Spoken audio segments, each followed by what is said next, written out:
بیان کیے ہیں۔ کنز العمال میں یہ حدیث پاک ہے، مولا علی شیر خدا اس کے راوی ہیں۔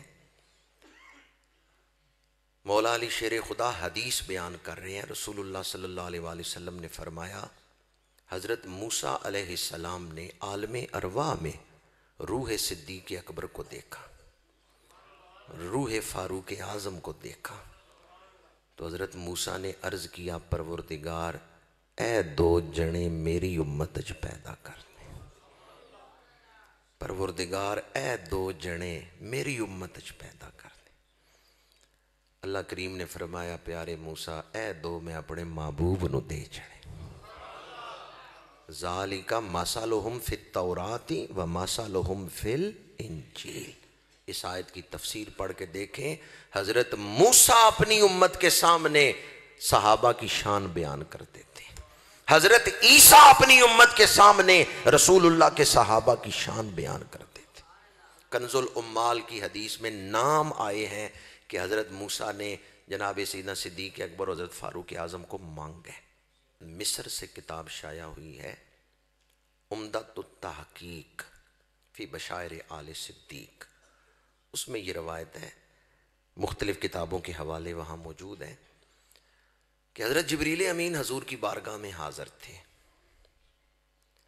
تو حضرت جبریل امین نے ابتدائے اسلام کی بات ہے، جناب سیدنا صدیق اکبر کا نام لے کے آپ کا ذکر کیا، تو میرے آقا کریم نے فرمایا جبریل کیا تو ابو بکر کو جانتا ہے؟ اتنی دیر میں حضرت جناب سیدنا صدیق اکبر حضور کی بارگاہ میں حاضر ہوتے ہیں، جبریل کھڑے ہو جاتے ہیں، تو میرے آقا کریم فرماتے ہیں جبریل کیا تو ابو بکر کو جانتا ہے؟ کتاب کا حوالہ میں نے دیا ہے، جامع ازہر سے عمدۃ التحقیق شائع ہوئی ہے، اس میں یہ روایت ہے، جبریل عرض کرتے ہیں یا رسول اللہ صلی اللہ علیہ وسلم، جب اللہ کریم نے حکم دیا تھا نا جناب آدم کو سجدہ کرنے کا، اور ہم فرشتوں نے سجدہ کیا، جب ہم نے سجدے سے سر اٹھایا تو میں نے اللہ کریم کی بارگاہ میں عرض کیا پروردگار آدم بڑی شان والے، ان کی اولاد میں جو نبی ہوں گے رسول ہوں گے وہ بڑی شان والے، پر مجھے ان کے بعد تو کوئی ایسا شخص دکھا جو بڑی شانیں رکھتا ہوگا اور تیرے قرب کے لائق ہوگا، تو اس وقت مجھے حضرت جناب صدیق اکبر کے نور کی زیارت کروائی گئی، ان کے نور ایمان کی زیارت کروائی گئی، ان کے روح میں جو عظمتیں ہیں وہ مجھے دکھائی گئی تھی۔ یا رسول اللہ جس دن ہم نے حضرت آدم کو سجدہ کیا تھا نا، اس دن سے میرا یارانہ ہے ابو بکر کے ساتھ، اس دن سے میں ان سے محبت کرتا ہوں۔ تو اس لیے میں نے پہلے بھی عرض کیا اندھوں کو کیا پتا ابو بکر کون ہے، یہ تو آنکھ والوں سے پوچھے، یہ تو شان نظر والوں سے پوچھے۔ اللہ تعالی ہمیں اسی عقیدے پہ قائم رکھے، کیا شان ہے ان کی جنہیں حضور نے اپنے پہلو میں رکھا ہے، نام آنے سے ابو بکر و عمر کا لب پر تو بگڑتا ہے وہ پہلو میں سلائے ہوئے ہیں۔ اللہ تعالیٰ سیدنا صدیق اکبر کی تعلیمات پر عمل کی توفیق عطا فرمائے۔ آپ کی ساری زندگی کا پیغام خلاصہ، حضرت صدیق اکبر کی ذات جس محور کے گرد گھومتی ہے نا، وہ محور کیا ہے؟ پنجے وقت پڑھے نمازاں تے تنو لوکی آکھن نمازی، جنگ کر کے تو کر جت آئیوں تنو لوکی آکھن غازی، چڑھ انصاف دی کرسی بیٹھوں تنو لوکی آکھن قاضی، بلے شاہ تو کچھ بھی نہ کھٹیا جے تو یار نہ کیتا۔ حضرت صدیق اکبر نے زندگی حضور کو راضی کرنے کے لیے گزاری، حضرت صدیق اکبر کے اعمال حضور کی رضا۔ بلال حبشی کو خرید کے آزاد کیا ہے، کس کو پریشان دیکھا تھا کہ بلال کو خرید رہے ہیں؟ حضور کو پریشان دیکھ۔ حضرت صدیق اکبر حضور کو پریشان نہیں دیکھ سکتے، بس ان کا مال، ان کی اولاد، ان کا گھر بار سب کچھ نثار ہے اس مقصد کے لیے کہ حضور کو مسکراتا ہوا دیکھے۔ بلے شاہ تو کچھ بھی نہ کھٹیا جے تو یار نہ کیتا، جے تو یار نہ کیتا راضی۔ آج بھی مشرب صدیق اکبر اپنانے کی ضرورت ہے۔ حضور کو راضی کرنا اپنی فکر بنا لیں، اللہ آپ کو راضی کر دے گا، اللہ آپ کے لیے زندگی میں آسانیاں پیدا کر دے گا۔ ہر اس عمل سے اپنے آپ کو روکیں جس سے حضور ناراض ہو، ہر وہ عمل اپنائیں جس سے حضور راضی ہوتے ہیں، پھر دیکھیں زندگی میں کیسے بہاریں آتی ہیں۔ تڑپنے پھڑکنے کی توفیق دے، دل مرتضیٰ سوزے